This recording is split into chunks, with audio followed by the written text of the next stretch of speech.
আসসালামু আলাইকুম বন্ধুরা, আমি রাজ স্পেন বার্সেলোনা থেকে বলছি।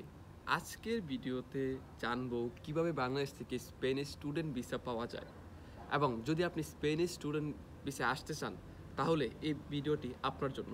তো চলুন শুরু করা যাক। এখন কথা হচ্ছে, কেন আপনি স্পেনে পড়াশোনা করবেন?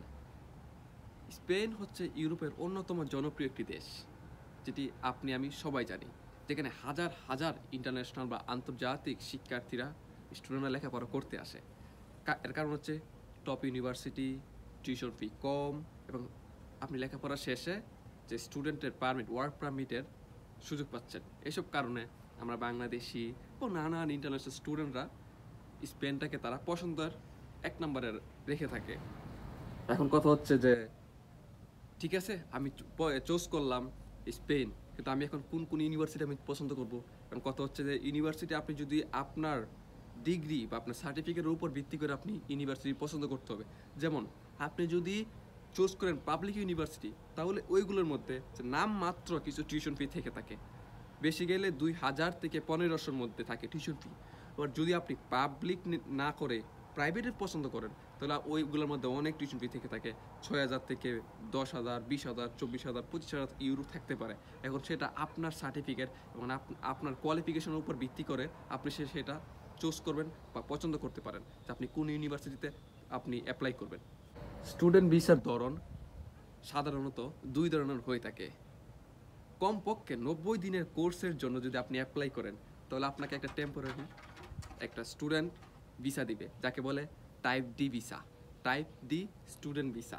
এবং আপনি যদি 1 বছরের ঊর্ধ্বে বা বেশি যদি কোনো কোর্সে অ্যাপ্লাই করেন, যেমন ব্যাচেলর বা মাস্টার্স ডিগ্রির জন্য অ্যাপ্লাই করেন, তাহলে আপনি অ্যাপ্লাই করবেন লং টার্ম স্টুডেন্ট ভিসা, যাকে বলে লং টার্ম ডি ভিসা, মানে এটা লং টার্ম ভিসার জন্য আর কি।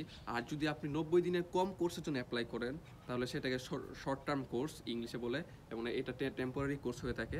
এটার জন্য আপনি কোনো ডকুমেন্ট পাবেন না, 90 দিন ভিসাই পেয়ে যাবেন। 90 দিন ভিসা শেষে আপনি আপনার দেশে ব্যাক করতে হবে। অন্যথায় যদি আপনি 1 বছরের ঊর্ধ্বে কোনো উপরে কোনো কোর্স অ্যাপ্লাই করেন, তাহলে আপনাকে ওরা স্প্যানিশ এম্বাসি আপনাকে যে লং টার্ম স্টুডেন্ট ভিসা দিবে, সেটা দিয়ে আপনি এই দেশের রেসিডেন্সি কার্ডের জন্য অ্যাপ্লাই করতে পারবেন। এখন কথা হচ্ছে যে, বাংলাদেশ থেকে তো সব কিছু জোগাড় হয়ে গেছে, আপনার অফার লেটার সকল কিছু হয়ে গেছে, ইউনিভার্সিটি থেকে যা যা দরকার। এবং কথা হচ্ছে, আমি এম্বাসিতে কীভাবে অ্যাপ্লাই করব? এখন এম্বাসিতে অ্যাপ্লাই করতে গেলে আপনার কিছু বিষয় জানা জরুরি। যেমন হচ্ছে গিয়ে, স্পেনের ভিসার জন্য যদি আপনি অ্যাপ্লাই করেন, ভিসার জন্য যেসব আপনার দরকার পড়বে, এক হচ্ছে গিয়ে অফার লেটার, বিশ্ববিদ্যালয় থেকে আপনি অফার লেটার। 2 হচ্ছে মিনিমাম এইচএসসি বা ব্যাচেলর ডিগ্রির বিশ্ববিদ্যালয়ের নির্ধারিত শর্ত অনুসারে আপনার যে সার্টিফিকেট। আবার তৃতীয় হচ্ছে, আপনার যথেষ্ট ফান্ড লাগবে, যথেষ্ট ফান্ড। কমপক্ষে আপনি 6 মাস আপনার স্টেটমেন্ট দেখাতে হবে, যাকে বলে বাংলাদেশে বলে ব্যাংক স্টেটমেন্ট।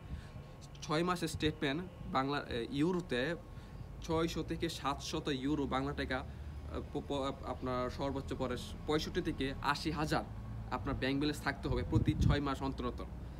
এবং চতুর্থ হচ্ছে স্বাস্থ্য বিমা, মানে হেলথ ইন্স্যুরেন্স। পঞ্চম হচ্ছে পুলিশ ক্লিয়ারেন্স, সবগুলো কিন্তু অ্যাটেস্টেড, মানে এম্বাসি থেকে নোটারাইজ থাকতে হবে। 7 হচ্ছে মেডিকেল রিপোর্ট। 8 হচ্ছে ভর্তি আবেদন ফি বা ভিসা আবেদন ফি যাকে বলে। এই নিয়ে আপনি এম্বাসি থেকে দাঁড়াতে পারবেন। কিন্তু তাদের মধ্যে সবচেয়ে বেশি যেটা লাগবে, আপনার ইংলিশ প্রফিসিয়েন্সি সার্টিফিকেট। কারণ আপনি একজন ইন্টারন্যাশনাল স্টুডেন্ট, তো আপনার প্রমাণ কি? এই যে আপনার প্রমাণ যে আপনি ইন্টারন্যাশনাল স্টুডেন্ট, আপনি ভাষা পারেন, এটা প্রমাণ হচ্ছে কি আপনি আপনার যে ইংলিশ প্রফিসিয়েন্সি সার্টিফিকেট, এটা দিয়ে আপনি আপনার যে ভাষা, ভাষা প্রমাণ করতেছেন যে আপনি ওই দেশে গিয়ে স্প্যানিশ ভাষা না জানলেও আপনি ইংলিশ ভাষা জানেন। এটা দিয়ে আপনি চলতে পারবেন। ঠিক আছে, যে আপনি জানেন যে আপনি ইংলিশ পারেন, কিন্তু আপনার কাছে সার্টিফিকেট নেই বা প্রমাণ নেই। স্প্যানিশ এম্বাসি লোকেরা কিন্তু জানে না যে আপনার কাছে কি আসলেই কি ভাষা পারেন নাকি না। এই প্রমাণ দিতে হলে আপনাকে যে ইংলিশ প্রফিসিয়েন্সি সার্টিফিকেট, আইএলটিএস বলেন, ডুওলিঙ্গো বলেন, যেটাই বলেন, ওনাদের কাছে এটা প্রোভাইড করতে হবে। এখন বলতে পারেন যে, ভাইয়া এখন আমার ইউনিভার্সিটি টিউশন ফি কত হতে পারে? মানে আনুমানিক খরচটা আমি বলে দিতে পারি। যেমন টিউশন ফি আপনার যদি বেশি গেলে পাবলিকে ধরেন বা প্রাইভেটে ধরেন, পাবলিকের নামমাত্র কিছু খরচ যদি আপনি বা আপনার কোর্স বেঁধে থাকে 2000 থেকে 10,000 ইউরো আপনার সর্বনিম্ন ধরতেই হবে। কারণ আপনি আপনি একজন ইন্টারন্যাশনাল স্টুডেন্ট, আপনার 2000 থেকে 10,000 ইউরো সর্বনিম্ন টিউশন ফি ধরতেই হবে স্পেনের। আমি অন্যান্য ইউরোপিয়ান কান্ট্রি বলতেছি না, স্পেনের 2000 থেকে 10,000। 2, ব্যাংক স্টেটমেন্ট মিনিমাম আপনার 7,000 ইউরো দেখাতে হবে, মিনিমাম 7,000 ইউরো দেখাতে হবে। 3, ভিসা ফ্রি, মানে ভিসা ফি, আপনি যে এম্বাসি থেকে ভিসার জন্য অ্যাপ্লাই করবেন সেটা আপনি 85 ইউরো বা 120 ইউরো সামথিং কিছুটা থাকতে পারে, আমি এখন সেটা জানি না। স্বাস্থ্য বিমা, মানে আপনার হেলথ ইন্স্যুরেন্স 1 বছরের জন্য 500 থেকে 1000 ইউরো লাগে, 500 থেকে 1000 ইউরো দিয়ে আপনার হেলথ ইন্স্যুরেন্স করতে হবে বাংলাদেশ থেকে।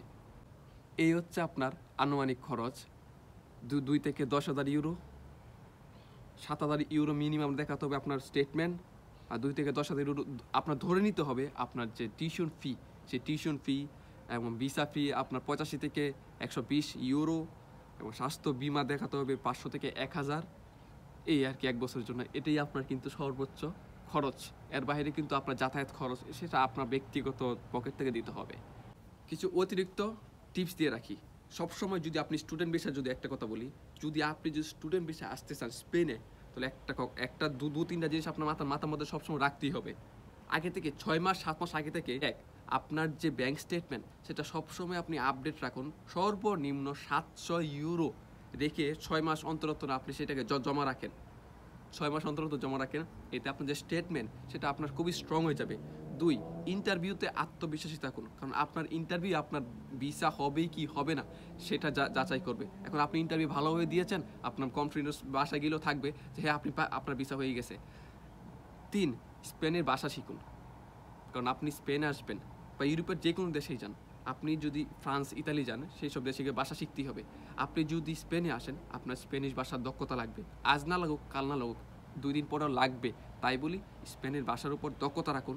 4, দালাল থেকে দূরে থাকুন, বাংলাদেশি ছদ্মবেশী দালাল থেকে দূরে থাকুন। দালালরা আপনাকে বলবে যে অফার লেটার এসে যাবে ওই ইউনিভার্সিটি থেকে, ওই ইউনিভার্সিটি থেকে, কিন্তু দিন শেষে গিয়ে দেখবেন ফাঁকা বুলি। তাই দালাল থেকে দূরে থাকুন, নিজের কাজ নিজে করুন, কারণ আপনি একজন ইন্টারন্যাশনাল স্টুডেন্ট, আপনি কিভাবে বলতে পারবেন যে আপনি দালালের কাছে গিয়ে এত টাকা মার খাবেন? কেন? মার খাওয়ার দরকার নেই, আপনি একজন ইন্টারন্যাশনাল স্টুডেন্ট, আপনি আপনার কাজ নিজের কাজ নিজে করুন, এবং প্রয়োজনে ইউটিউব দেখুন, গুগল দেখুন, ওরা আপনাকে লিগেলভাবে আপনাকে বলবে, কিন্তু দালাল আপনাকে লিগেলভাবে বলবে না। তো আজকে এই পর্যন্তই ছিল, দেখা হবে পরের কোনো ভিডিওতে নতুন কোনো বিষয় নিয়ে। ততদিন পর্যন্ত ভালো থাকবেন, সুস্থ থাকবেন, আল্লাহ হাফেজ। আর হ্যাঁ, আমার চ্যানেলে যদি নতুন হয়ে থাকেন সাবস্ক্রাইব করতে ভুলবেন না, আর পাশে থাকা বেল আইকনটি ক্লিক দিয়ে সবসময় মনে রাখবেন যে আমি কী ভিডিও দিই সেটি দেখবেন, এবং যে কোনো প্রশ্ন থেকে থাকে আমাকে অবশ্যই আপনারা কমেন্ট বক্স খোলাই থাকে, কমেন্ট বক্সে কমেন্ট করতে পারেন, এবং সকল কিছু লিঙ্ক, ইউনিভার্সিটির লিঙ্ক আমি আমার ডিসক্রিপশনে দিয়ে দেবো, অবশ্যই চেক করবেন। ধন্যবাদ।